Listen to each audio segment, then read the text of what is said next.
Experts are warning that many of us could be experiencing the effects of dehydration, and yet most of us are unaware of the knock-on impact it could be having on both our mental and physical health.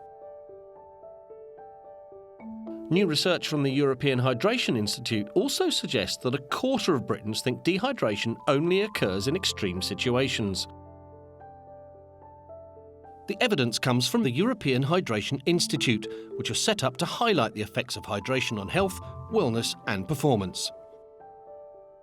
Many people are mildly dehydrated, and there are some adverse medical consequences of chronic mild dehydration. There are some adverse performance consequences of mild dehydration. So we should probably pay more attention to hydration than we do. There are so many messages. You open the paper every day, and on the one hand it's talking about how much sugar you should eat, whether you need 5 a day, 7 a day or 10 a day, and people are just totally bombarded with information about different aspects of what they need to eat and drink.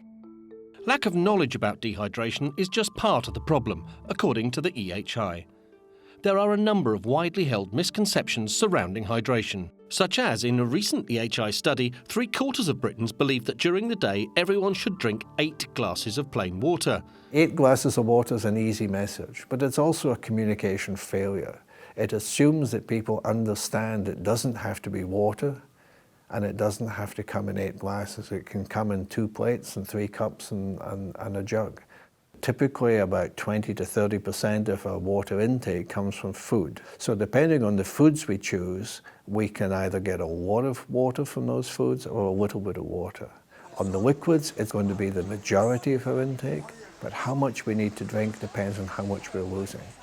EHI research also found out that almost 60% of us wrongly believe that caffeine increases dehydration.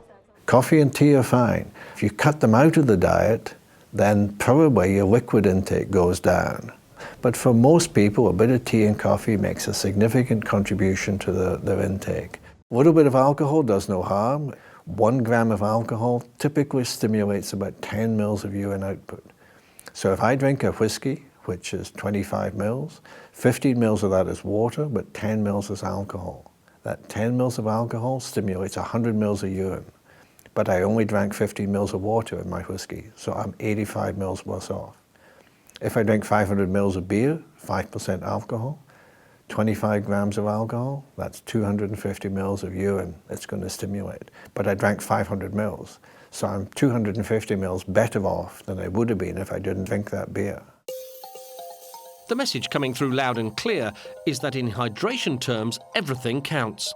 And the continued perpetuation of these myths is having a direct impact on people's ability to stay properly hydrated. There have been a few studies recently that showed if you simply restrict fluid intake for 12 hours or slightly longer, people's performance goes down. As the level of dehydration increases, we begin to notice some symptoms. We maybe have a dry mouth, we maybe feel a little bit thirsty, anxious, perhaps a little bit of a headache, perhaps a little bit tired. The aim of the EHI is to make the public more aware about what healthy hydration is, including dehydration and not drinking enough, as well as overhydration from drinking too much. From a public health point of view, it's a very simple thing that can contribute to our health, just encouraging people to drink enough or get enough fluids through their food or their diet each day. It's a really simple thing for people to do.